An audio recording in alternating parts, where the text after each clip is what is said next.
Bagaimana seorang ibu membesarkan seorang martir? Bagaimana seorang ibu yang seharusnya mencintai anaknya melebihi apapun di dunia ini bisa berpikir bahwa cara yang benar dalam menjalani hidup adalah menjadikan anak itu seseorang yang akan pergi keluar sana dan melakukan kejahatan di dunia ini? Aku rasa ini adalah pertanyaan yang banyak dari kita pernah tanyakan. Dan banyak dari kita juga sebenarnya tidak benar-benar menghadapinya. Kita sering berpikir sendiri, para ibu sebenarnya tidak benar-benar bertanggung jawab. Tapi video ini sedang beredar luas, karena ini adalah pengingat yang sangat-sangat penting bahwa indoktrinasi dimulai dari rumah.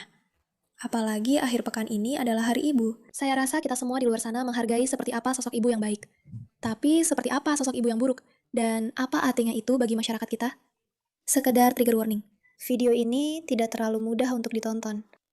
Itu sangat mengerikan. Karena mereka lah yang kita bela sampai. Ini Farhad. Pada usia 6 tahun, dia membesarkan putranya sejak kecil agar kelak mati muda. Yang lebih muda dari Muhammad adalah yang paling tua di antara kami. Kami semua berada dalam situasi yang sama. Kami menjalani kehidupan yang normal. Kami tidak takut pada apapun. Saya ingin merekomendasikan agar kamu menonton video ini terlebih dahulu. Tonton bagian atasnya saja, oke? Tonton saja, baca kata-katanya, itu penting. Lalu, kita akan menonton bagian kedua. Hidup itu mahal, tapi kita tidak takut pada apapun. Kita tidak takut pada apapun. Kita memang tidak takut pada apapun. Untuk menonton, Itulah kenapa kita punya pengebom bunuh diri. Kamu lihat bagaimana dia mengatakannya sambil tersenyum. Adalah tetapi bukan dari. Untuk menonton ini sangatlah sulit. Dari mana kamu punya pola pikir untuk menempuh jalan itu hingga akhirnya tercuci otak atau didoktrin seperti itu? Ini tidak membuatku sedih, ini membuatku marah. Itu sangat menjijikan bagiku, itu menyedihkan. semua kehidupan itu berharga. Ini seperti film fiksi ilmiah bagiku. Sungguh tak bisa dimengerti bahwa manusia akan dengan sukacita menyerahkan anak-anak mereka untuk mati. Dengan sukacita untuk mati. Oke? Aku hanya ingin memperjelas apa yang sedang terjadi di sini. Ini adalah rekaman ibu-ibu biasa dalam gerakan Islamis yang telah mendorong diri mereka sendiri. Entah mereka punya anak jihadis, atau mereka percaya bahwa mereka seharusnya punya anak jihadis, atau mereka hanya Islamis biasa. Dan di sini kita mendengar apa yang sebenarnya mereka pikirkan dan yakini tentang tujuan mereka sebagai seorang ibu. Membayangkan bahwa ada perempuan di luar sana yang benar-benar bangun di pagi hari dan berkata, "Aku harus melahirkan seorang anak hanya untuk kemudian mengorbankannya," adalah sesuatu yang tidak bisa kami pahami. Tapi penting juga bagi orang-orang untuk menyadari sejauh mana indoktrinasi ini merasuk. Karena jika itu tipe ibu yang kamu miliki, seorang ibu yang benar-benar berpikir bahwa kamu sepenuhnya bisa dibuang dan hanya berharga untuk sebuah tujuan, menurutmu, apakah orang-orang seperti ini bisa dilepaskan dari indoktrinasi itu? Bayangkan saja dampak psikologisnya. Lupakan sistem kepercayaan mereka.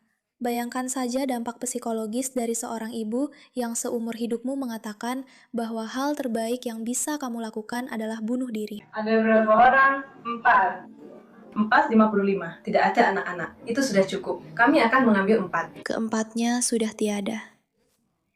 Ibu ini, berapa banyak anak yang menjadi syuhada? Ada beberapa.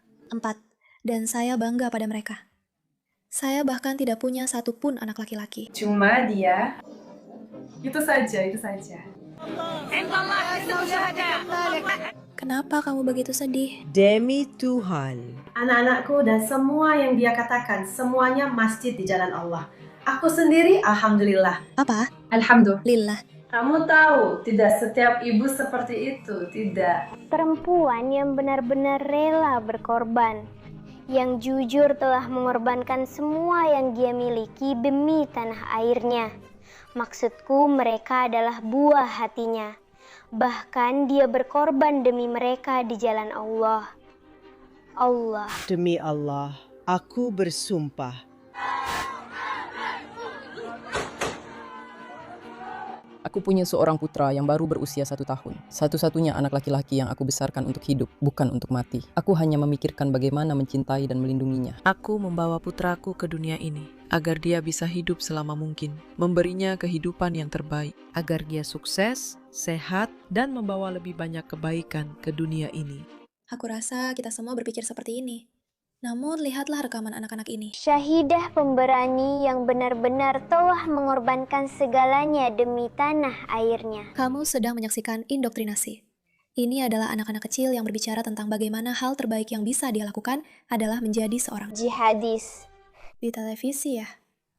Hanya untuk memperjelas. Anak-anak yang sangat dicintainya. Bahkan dia rela berkorban demi Allah. Lihat ketakutannya. Dia berkorban demi mereka di jalan Allah. Kamu melihat rekaman ini dan kamu bertanya pada dirimu sendiri, bagaimana ini bisa terjadi? Lalu kamu sadar bahwa beginilah caranya hal itu bisa terjadi. Para ibu ini ada di sana, seperti berkata, kami kehilangan anak-anak kami. Dan itu bertentangan dengan semua yang selama ini kami yakini. Itulah sebabnya ketika kami mengatakan kami menghadapi masalah nyata di sini, itu bukan sekedar melebih-lebihkan. Tingkat indoktrinasi yang begitu bertentangan dengan sistem keyakinan kita nyaris mustahil dipahami. Saya punya seorang putra yang baru berusia 1 tahun. Sebaliknya. Semua itu terjadi karena cuci otak. Saya sangat menghargai. Saya tidak sabar menunggu putri saya keluar dari sekolah itu, karena hari esok belum tentu datang. Saya sangat peduli padanya. Fakta bahwa ada bayi-bayi yang dibesarkan untuk melakukan ini dan mengagumi hal ini membuat saya takut. Memang seharusnya itu membuatmu takut. Bahwa ini tidak akan pernah berakhir. Hanya fakta bahwa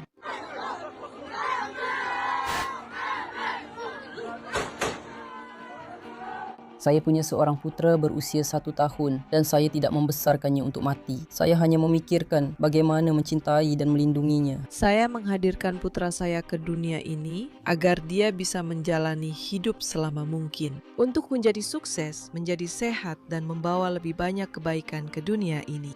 Inilah alasan mengapa kita semua memiliki anak. Dan inilah mengapa sangat penting bagi orang-orang untuk memahami ketika Anda mengatakan bahwa kita sedang menghadapi. Sangat tertanam dan sangat tidak sejalan dengan apa yang diyakini oleh Barat. Dengan nilai-nilai yang dijunjung oleh masyarakat kita. Anda sedang berhadapan dengan orang-orang yang tidak segan menghancurkan hal terpenting bagi masyarakat kita. Inilah tingkat indoktrinasi yang sedang kita hadapi. Karena itulah, ini bukan cuma soal tidak suka pada tipe orang seperti ini. Kita harus menyingkirkan mereka dari masyarakat kita.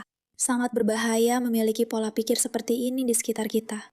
Itu adalah para ibu, apa yang baru saja kita lihat sekarang. Mereka benar-benar kebalikannya. Semua itu terjadi karena pencucian otak. Saya sangat menghargai anak saya, tidak sabar menunggu putri saya untuk naik bus. Saya sangat menyayanginya, karena hari esok belum tentu ada. Fakta bahwa ada bayi-bayi yang dibesarkan untuk melakukan ini dan mengagumi hal ini membuat saya takut bahwa ini tidak akan pernah berakhir. fakta bahwa ini nyata dan memang terjadi saja. Intinya, kalau kamu tahu yang benar, kamu akan bertindak lebih baik. Tapi bagaimana itu bisa terjadi kalau para ibu sudah dibentuk untuk berpikir dan menjalani apa yang sudah ditanamkan kepada mereka, lalu diteruskan ke anak-anak mereka? Perang akan berakhir ketika orang-orang lebih mencintai anak-anak mereka daripada membenci anak-anak kita. Kalau pernah ada kata-kata yang benar-benar tepat, inilah itu. Dan itulah yang harus kamu ingat. Hal yang seharusnya paling mereka cintai. Yang seharusnya paling mereka pedulikan, bagi mereka itu tidak relevan dalam skema besar rencana mereka dan apa yang sedang mereka coba lakukan. Itulah seberapa besar komitmen mereka, seberapa besar dedikasi mereka, betapa mereka sama sekali tidak berniat mundur atau berhenti. Dan itu harus selalu ada di pikiranmu. Bukan hanya hal ini sangat gila dan memilukan untuk dilihat, benar-benar sangat memilukan.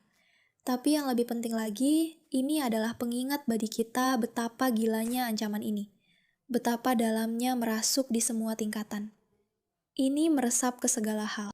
Dan orang-orang seperti ini tidak boleh dibiarkan menjadi bagian dari masyarakat kita jika kita ingin melindungi apa yang dihargai dan dijaga oleh masyarakat kita, yaitu anak-anak, perempuan, keluarga, dan masa depan.